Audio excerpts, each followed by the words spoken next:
Good morning, Sheila. How are you doing? I'm excellent, Wayne. How are you today? I am doing great. It's always fun to talk with you. I Absolutely. agree. Same here.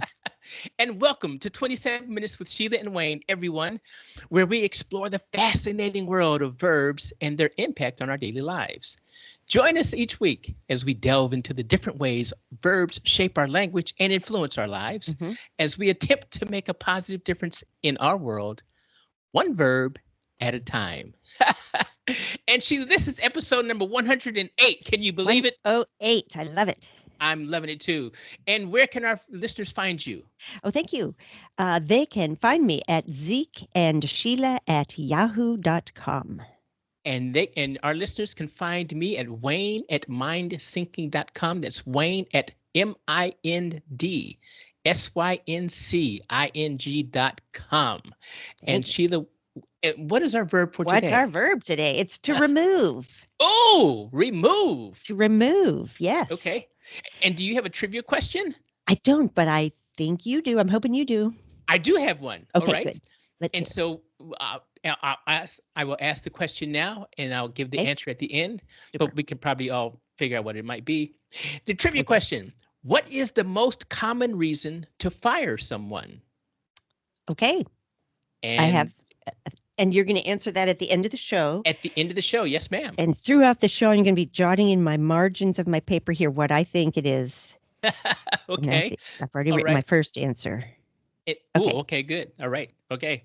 And so remove, what kind of definitions did you come up with? I came up with to take something away or off of the position occupied. Okay. And number two, I have to eliminate or get rid of. Mm. And I know you have several more. Oh, I do. I Okay. have to make a negative feeling disappear. Hmm? I have four more. To force someone to leave an important job or a position of Oh, power because they have behaved badly or not in a way you approve of. okay. Uh-huh. Another one here is to take something away from an object, grade, group, or place. Okay. Another one, to take away or stop a charge or a cost. Ooh, so yes, call the bank. Oops, stop payment on that check. Ah, Uh-huh. And then two more, to take something or someone away from somewhere or off of something. That was a mouthful. And the last one, to make a negative feeling disappear. Oh, I already said that, didn't I? Yes. it's Well, a good, it's worth repeating. thank you for that. And okay, remove. When we pulled that out of the gelato jar last time, what did you think? First thing I thought of is the old advice for women when they're dressing for a special event. They're supposed to look in the Uh-uh. mirror before they walk out the door and remove one accessory. Really? Unless your name is Iris Apfel, who in her hundreds did pass away this year, and her way of dressing was to look at the mirror and add two pieces to what she already had, and she was famous for dressing maximally and beautifully, even up to her 100th year. Good for her. Oh, but that's not all I thought of. I thought about how right now Photoshop is big in the news because people are removing objects from photos an awful lot. And then I thought about how hoarding is becoming more Ooh, prevalent, yes. and it's hard for people to remove items. And so thought if we have time, I'll talk about those two things too. Okay, I'm sure we can make time. Absolutely, yes. It. I have a question for you. Okay. And when did pack rat change to hoarding, or is it the same thing, or is it Uh, different? you know what? Actually, I looked up a little bit of the history of hoarding and how the name of it has changed over time and the understanding of it has changed over time. And it used to be a pack rat, and there Ah, are, well, do we want to go down this path right now? go ahead. Sure. Okay, well, okay, so it has definitely increased over time since people have more disposable income and access to cheap products. Uh huh. But overall, in the United States, there is a 4%.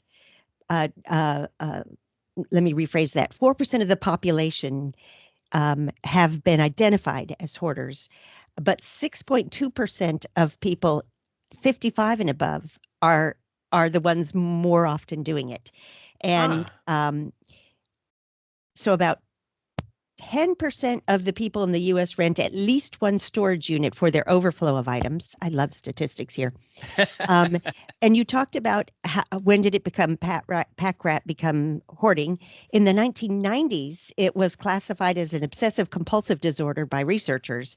In 2013, they changed it to its own designation, the DSM-5, which is the diagnostic manual that psychologists and psychiatrists use, and change it to hoarding disorder. So it's its own disorder now.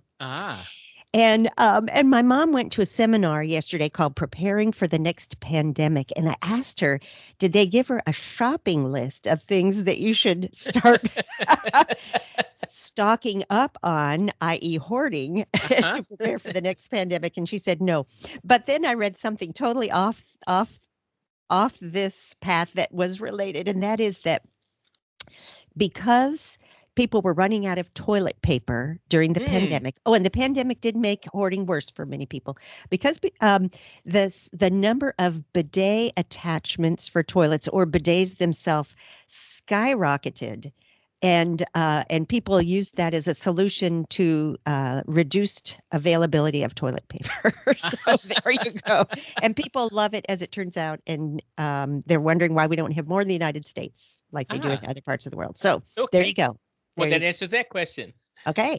And that's why it's always more than you wanted to know.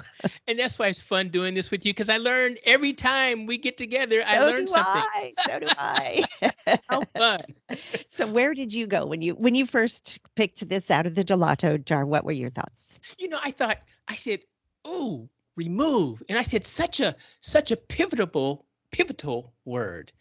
And then I said, is remove a good thing or is remove a bad thing? Okay. And then I kind of just toyed with that for a while with myself. So I went out for a walk and I said, but good thing, bad thing, good thing, bad thing. And I came up with all kinds of reasons why it was good or bad.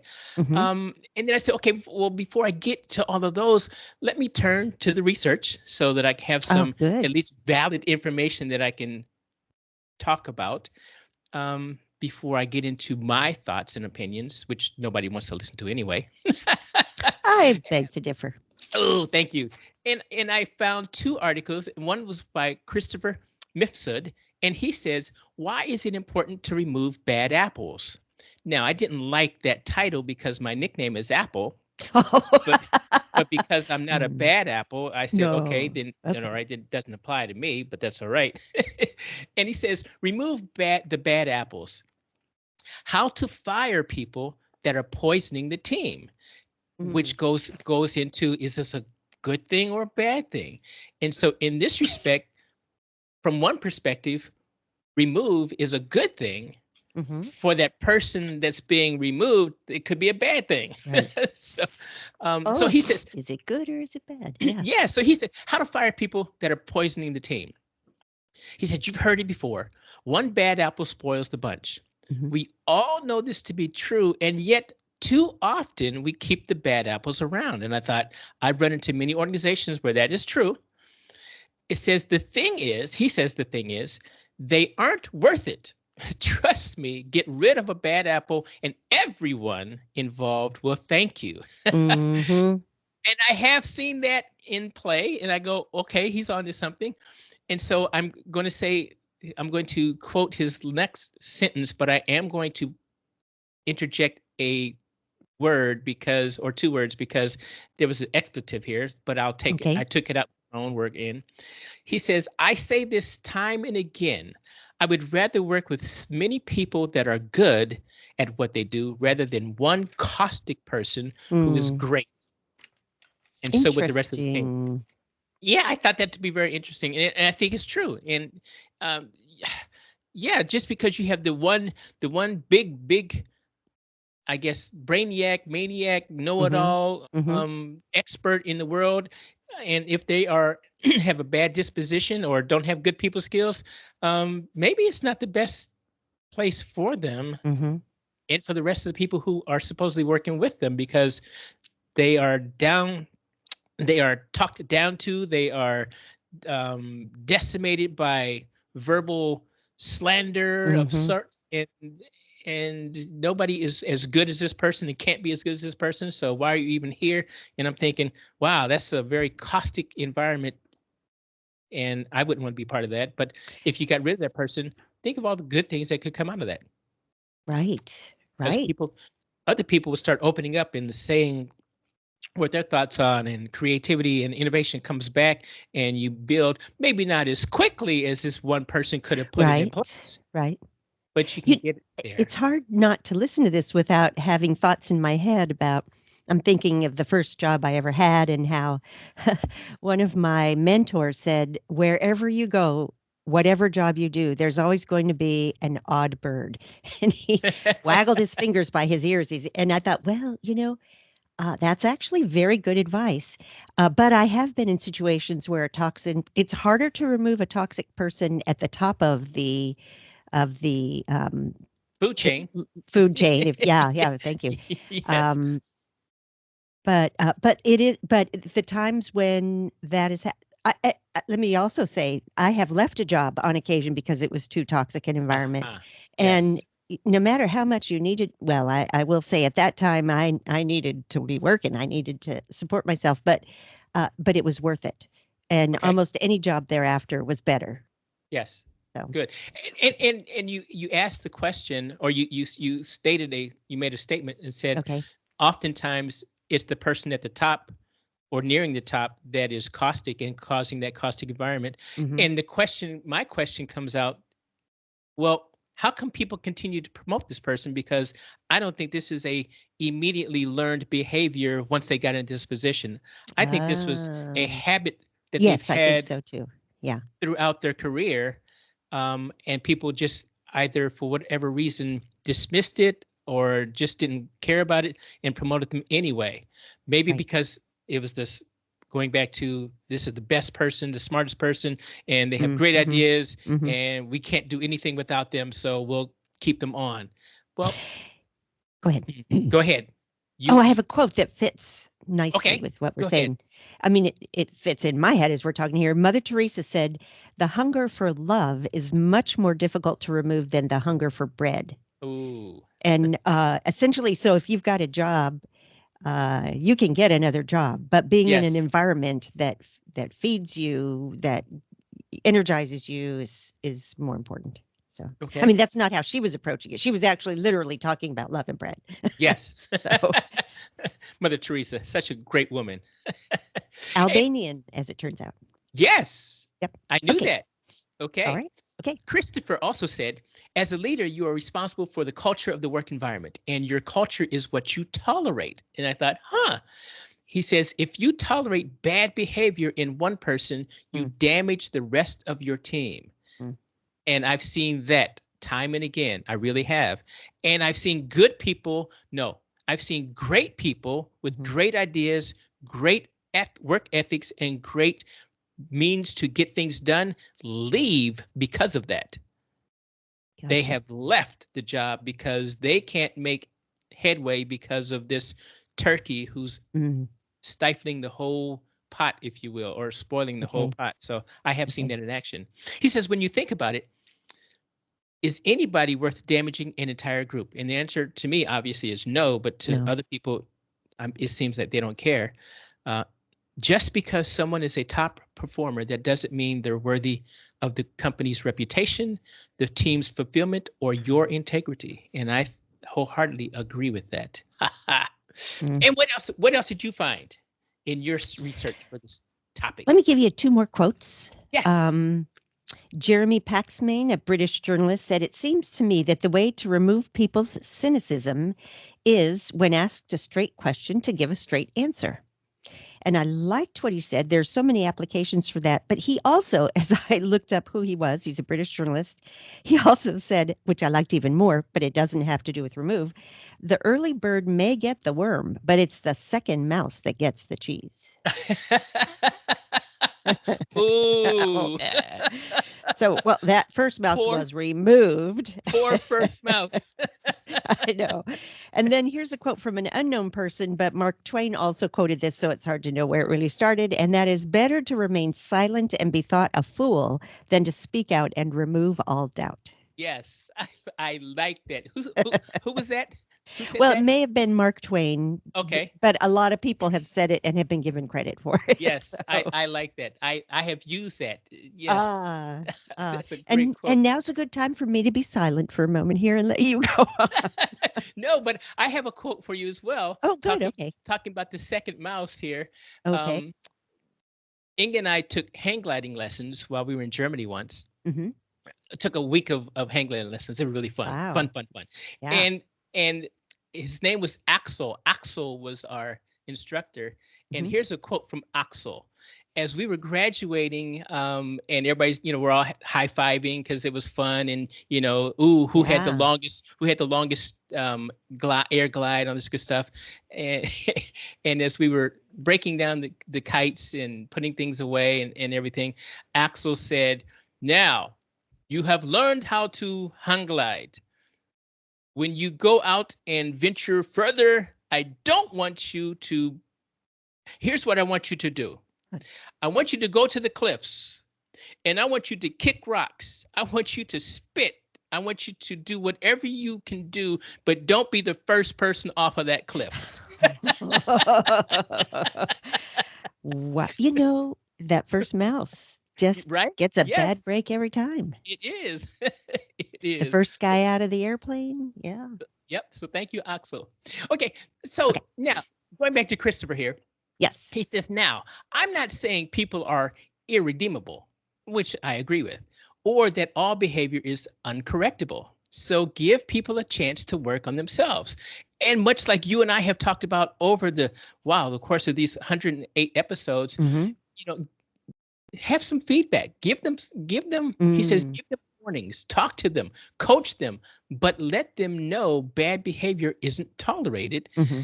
And he says, unless the behavior is completely egregious, most people deserve a second chance. And I thought, okay, yes, educate them and give them a performance improvement plan. But that's it. He says, once you've done that, either way, they improve or you let them go, period.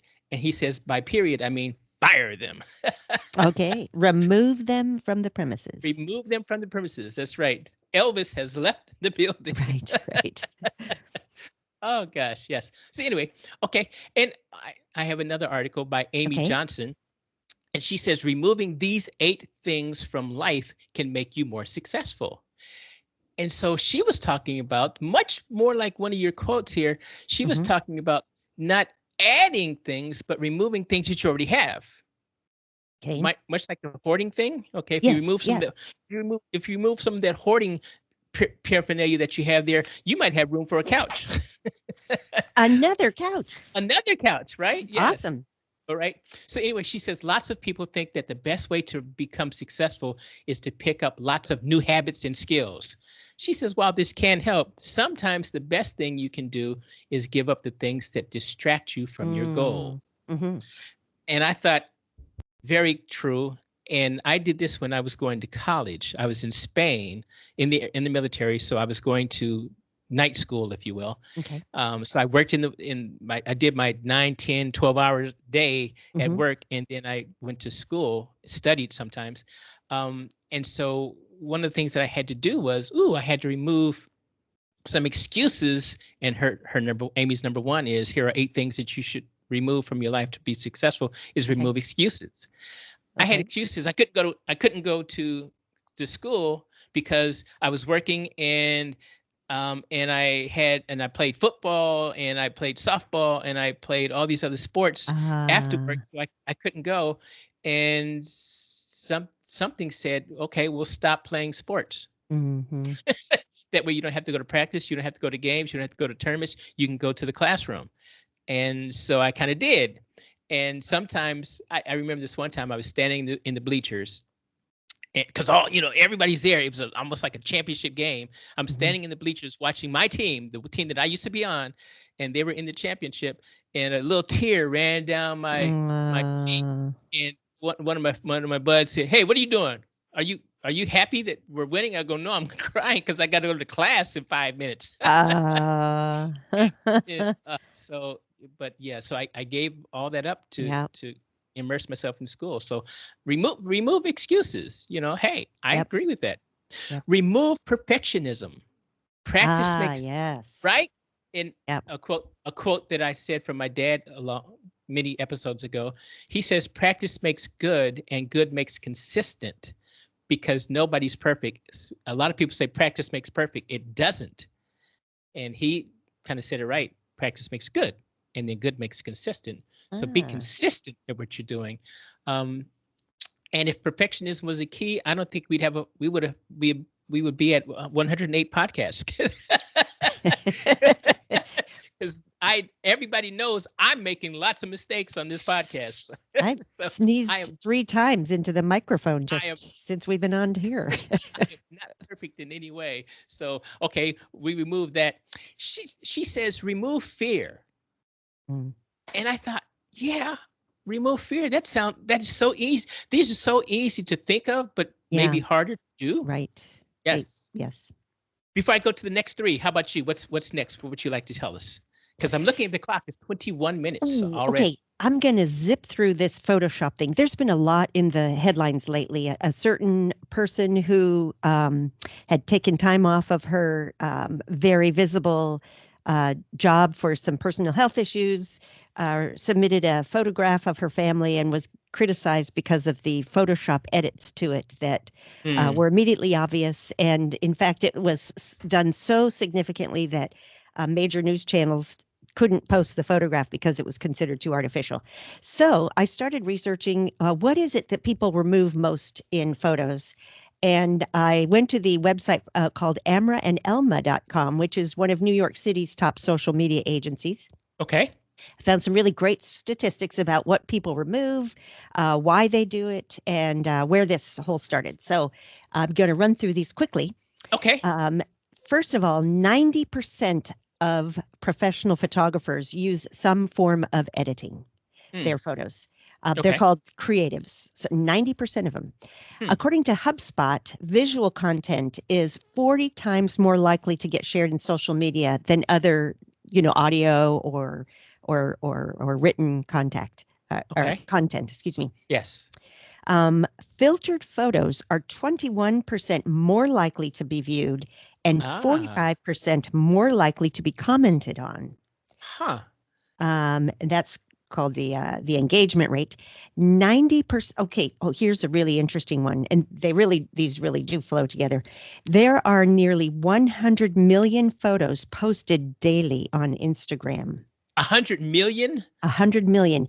90% of young women report using a filter or editing their photos before posting so that they'll get that higher engagement rate. Oh my. I know.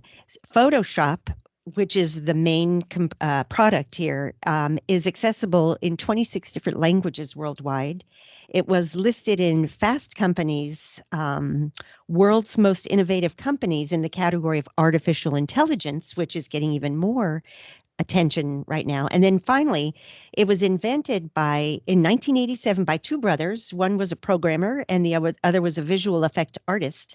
In 1998, 1 year later, they sold the distribution rights to Adobe, and Adobe's gone through different name chains. But Mm-hmm. in 1995, Adobe bought the whole rights from the brothers for $34.5 million. Oh my goodness, I really? know. I know. So anyway, removing objects or people from photos is a big business. Lots of Absolutely. people, lots and lots of people doing it, some well, some not so well.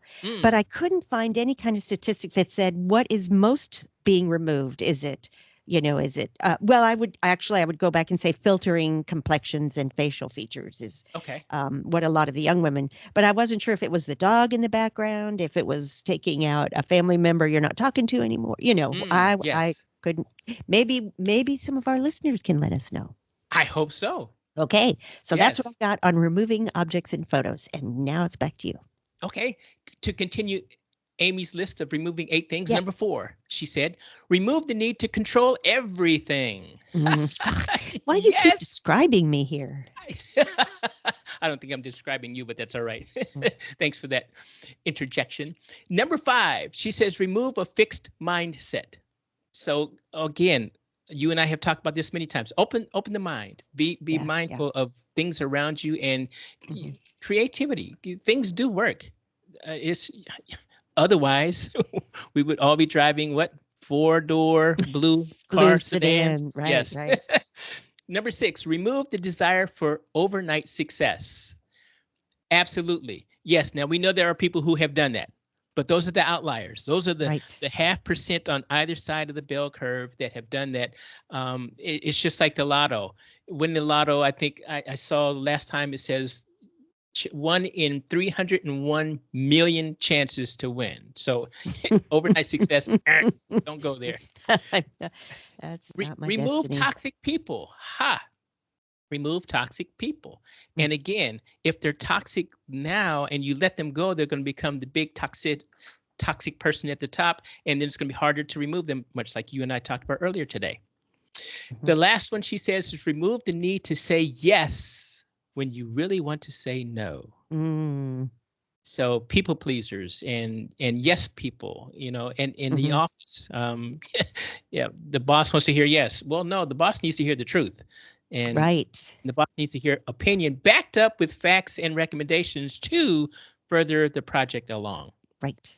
That's just my opinion, and I'm And your sticking to it. experience. And your And, experience. Yep. and my experience, yes. And that's all I have. Okay. Answer to the trivia question. What did you come up with? Here's the question. I'm going to give you the question. The Okay. question was, what is the most common reason to fire someone? What did you say? You said For, you wrote some things I did. in First the front. was taking money or stealing money, and the next one was not showing up. Okay, all right. And they and the all the literature that I saw, it all conglomerated around a not a finite Mhm. point, but Mm. an umbrella approach. And the approach was poor performance. Mhm. Now that could be anything, but poor performance, True. they said, is the reason Okay. that a lot of Oh, HR you people could put on fit the a thing. lot under that umbrella. You certainly could. Yes, indeed. Hey. And as I'm looking at the clock, we are there. Well, it's been so interesting hearing you, especially describe how any verb can be good or bad, depending on the context. But it's important for you and I, as we're researching these, to not jump to conclusions at our first instinct, which might have been to remove is bad, because I've heard a lot of good reasons to remove things here. So thank you, everybody, for listening. We welcome your feedback. Did you like this verb? Was it a waste of our time? Do you want us to remove ourselves from the podcast Which community? that probably won't happen. But anyway, anyway, we do welcome your feedback. We thank you for listening. We thank you for laughing with us too. Even if you're laughing at us, that's okay too. Thank you, Wayne. Thank you very much, Sheila. Thank you, everyone. Oh, and Sheila, Yes, I understand we have a couple of guests coming on in the near future, we maybe. do. We do. Okay. All Yes. right. We'll get more to come. More to Thanks, come. everyone. Bye Thanks, bye. Sheila. Bye-bye.